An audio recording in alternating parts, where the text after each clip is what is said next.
C'est arrivé. Le mur est tombé. Je regarde mon écran en ce moment même. Vendredi 23 janvier 2026. Le prix de l'argent vient de franchir les 100 dollars. 100 dollars et 89 centimes pour être précis. C'est un moment que les banques ont combattu pendant des décennies, un niveau qu'elles ont défendu avec tout ce qu'elles avaient.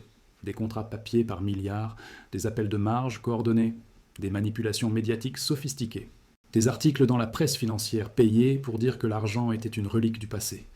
Des analystes de Wall Street qui juraient que le métal n'irait jamais à 100 dollars. Et aujourd'hui, tout cela s'est effondré en quelques heures, comme un barrage qui cède sous la pression de l'eau. Pendant des semaines, ils ont essayé de créer une forteresse à 95 dollars. Elle a éclaté. Ils ont tenté de construire un mur à 98 dollars. Il s'est écroulé sous leurs yeux. Et ce matin, le marché a simplement marché sur leurs cadavres, comme s'ils n'existaient pas.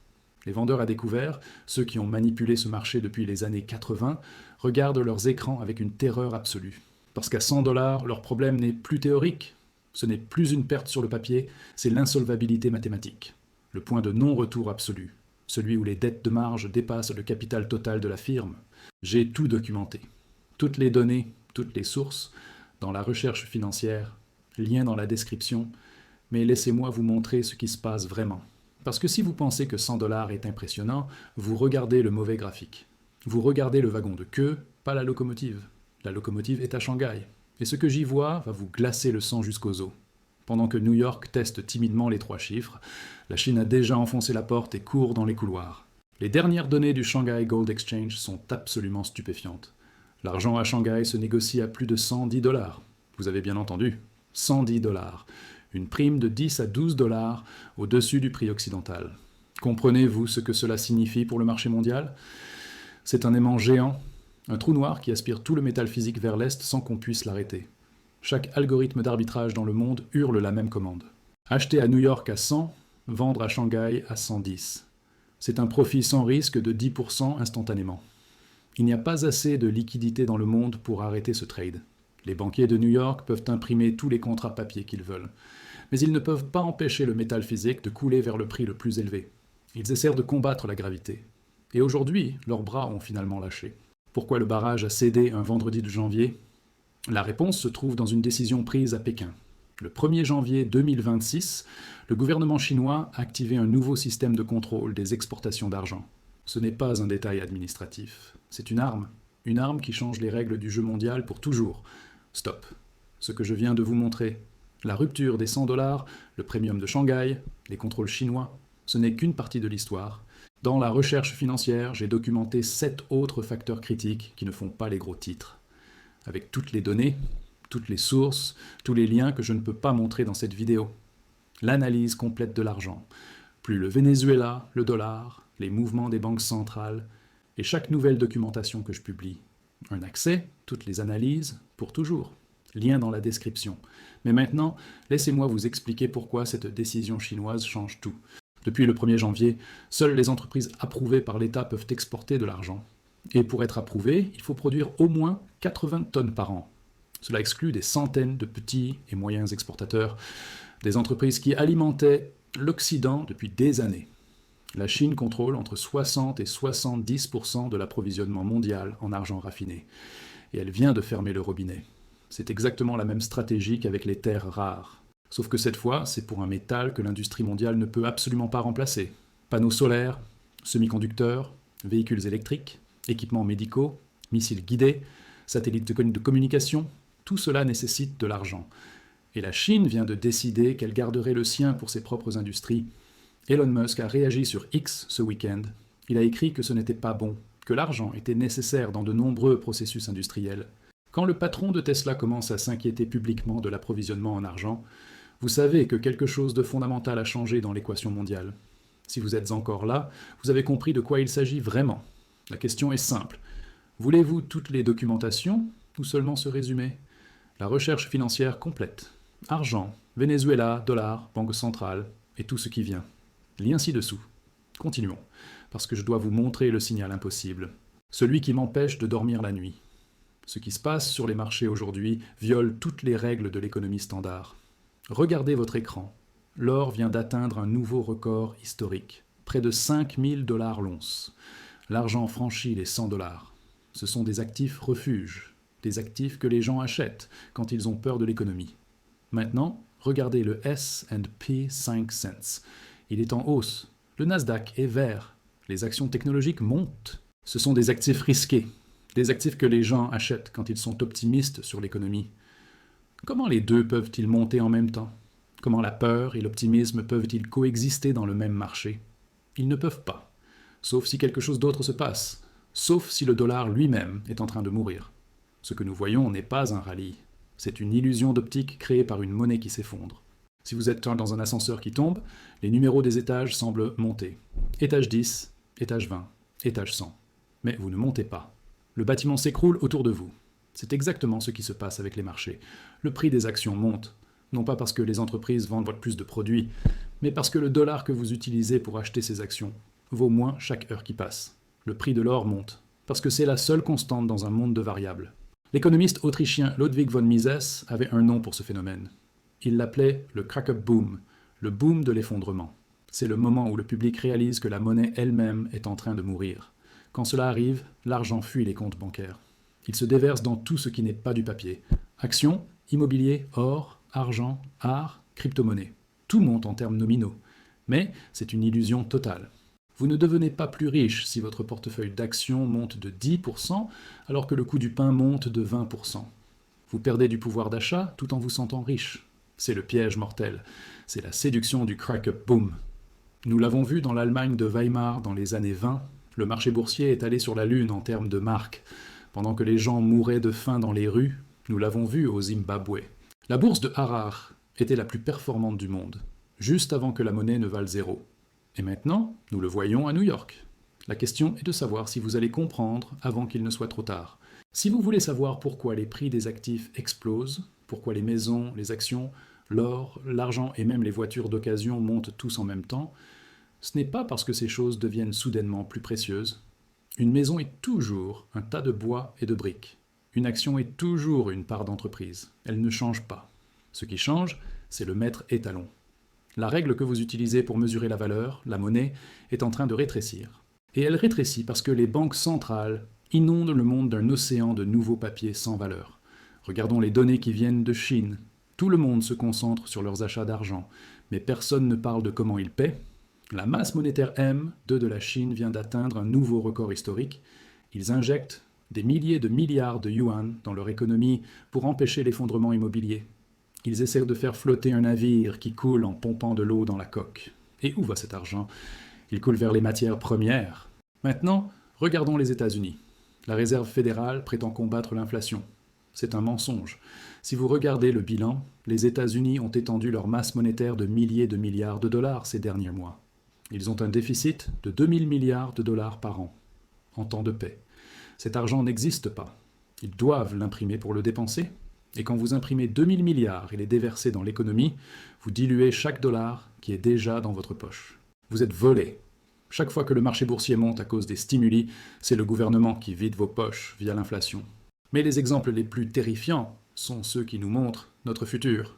Regardez l'Argentine, regardez la Turquie. Dans ces pays, la masse monétaire s'est étendue de 70% en moins d'un an. Et qu'est-il arrivé à leur marché boursier? Ils sont montés. La bourse turque était l'une des plus performantes du monde en termes nominaux. Mais les Turcs se sont-ils enrichis? Non, ils se sont fait éliminer. Parce que pendant que leurs actions montaient de 50%, le coût de la nourriture montait de 100%. C'est le piège. C'est exactement ce qui se passe en Occident en ce moment. Nous sommes au début de la turquification de l'économie américaine. Il y a tellement de liquidités, tellement de cash non adossé qui inonde le système, que cela soulève tous les bateaux dans le port. Les bateaux qui fuient, les bateaux cassés, les yachts. Ils montent tous, mais l'eau sur laquelle ils flottent est toxique. Cette inondation de liquidités crée un champ de distorsion. Elle vous fait croire que vous êtes un investisseur génial. Vous regardez votre 401K et voyez qu'il atteint des sommets historiques. Et vous pensez que vous allez bien. Vous n'allez pas bien. Vous êtes sur un tapis roulant qui accélère. Vous devez courir de plus en plus vite juste pour rester au même endroit. La hausse de l'argent à 100 $ est le seul signal honnête dans tout le marché. L'argent ne monte pas à cause du battage médiatique ou de la spéculation. L'argent monte parce qu'il faut maintenant 100 de vos dollars dilués et dévalués pour acheter la même once qui coûtait 20 $. L'argent est le thermomètre qui vous dit que le patient a une fièvre de 42 degrés. le marché boursier et le médecin qui essaie de vous dire que la fièvre est haussière. Ne l'écoutez pas. Maintenant, il y a quelque chose de bizarre qui se passe dans ce chaos, quelque chose qui devrait vous intriguer profondément. Pendant une décennie, le récit a été clair. Bitcoin est l'or numérique, c'est le cheval le plus rapide de la course. Si le dollar s'effondre, Bitcoin va sur la lune. Mais regardez le tableau de bord aujourd'hui. L'or atteint des sommets historiques à près de 5000 $. L'argent fracasse les 100 $. Les actions sont verticales. Mais Bitcoin est à la traîne. Il trébuche. Il agit comme si les gens avaient oublié qu'il existe. Pourquoi ? Pourquoi, dans le plus grand événement inflationniste de nos vies, l'argent le plus dur jamais créé pérille du terrain face à une roche brillante? La réponse vous dit tout ce que vous devez savoir sur la nature de cette crise. Ce n'est pas une manie spéculative, c'est une panique physique. Quand les chaînes d'approvisionnement mondiales se brisent et que les monnaies brûlent, le marché se replie vers les atomes, pas vers les bits. Les investisseurs réalisent que vous ne pouvez pas construire un panneau solaire avec Bitcoin. Vous ne pouvez pas mettre un Bitcoin dans un missile de croisière. Vous ne pouvez pas utiliser un Bitcoin pour conduire l'électricité. Bitcoin est de l'énergie numérique, oui, mais l'argent est une nécessité physique. Et le monde manque de nécessité. L'argent intelligent sort des actifs numériques risqués et s'entasse dans les actifs physiques refuges. Il choisit la chose qui a 5000 ans d'histoire plutôt que celle qui en a 15. Ce décalage dans la crypto est la preuve ultime que nous sommes dans un super cycle des matières premières. Le capital coule du nuage vers la terre, de l'intangible vers le tangible. Maintenant, revenons au nombre le plus dangereux sur le tableau, le prix de Shanghai. Pendant que le monde numérique dort, le monde physique fixe un objectif de prix que le marché papier ne peut pas ignorer. Nous avons parlé de la rupture des 100 $ à New York, mais nous n'avons pas assez parlé de l'aimant qui le tire vers le haut. Shanghai Trade, actuellement à plus de 110 $, c'est un écart de plus de 10 $ par once. Dans un marché fonctionnel, un tel écart dure quelques millisecondes. Les traders achètent bas et vendent haut jusqu'à ce que les prix convergent. Mais cet écart dure depuis des jours, et il s'élargit. Cela nous dit que le pipeline entre l'ouest et l'est est bouché. Le métal physique ne peut pas bouger assez vite pour satisfaire la faim du marché chinois. Chaque once d'argent qui est extraite au Mexique ou raffinée en Suisse ou stockée à Londres regarde ces deux prix. Où allez-vous envoyer votre métal ?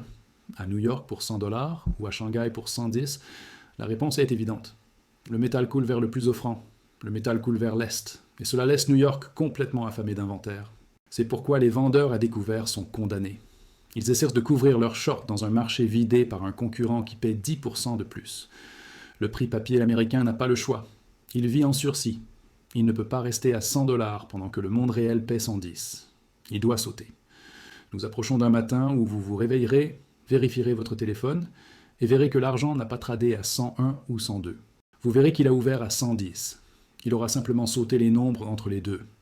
Il se sera téléporté pour rejoindre le prix de Shanghai, parce que les vendeurs refuseront simplement de vendre pour moins. C'est la définition d'une grève des vendeurs. Pourquoi quelqu'un vendrait il de l'argent en Amérique aujourd'hui ?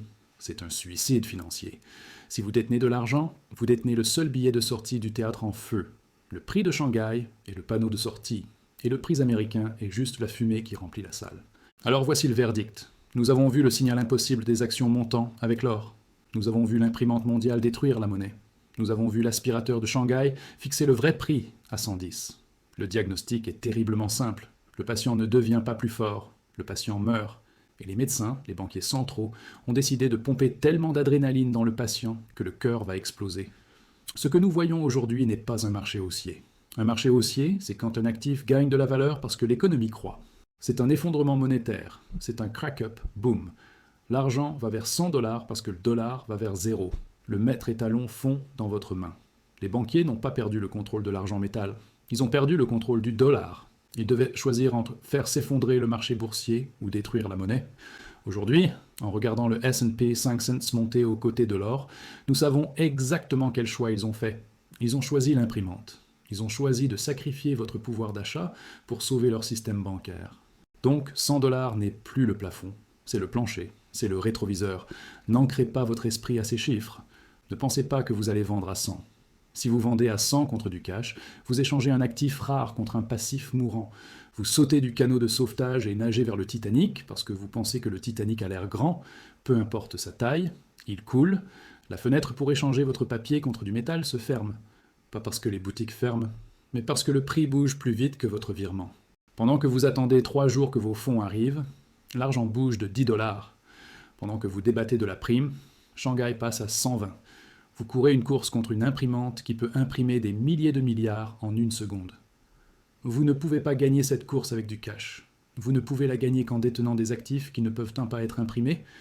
Nous assistons à la fin de l'expérience Fiat, la volatilité que vous voyez est le râle d'agonie de l'ancien système. Le marché boursier qui monte est le piège. L'or et l'argent qui montent sont la trappe de sortie. Ne vous laissez pas confondre par le bruit. L'eau monte. Le barrage a cédé. Sortez du cash. Sortez de la dette. Montez dans le canot de sauvetage. La barrière est brisée. L'imprimante tourne. Et le jeu a changé pour toujours. Abonnez-vous pour ne rien manquer des prochaines analyses. On se voit demain avec les derniers développements.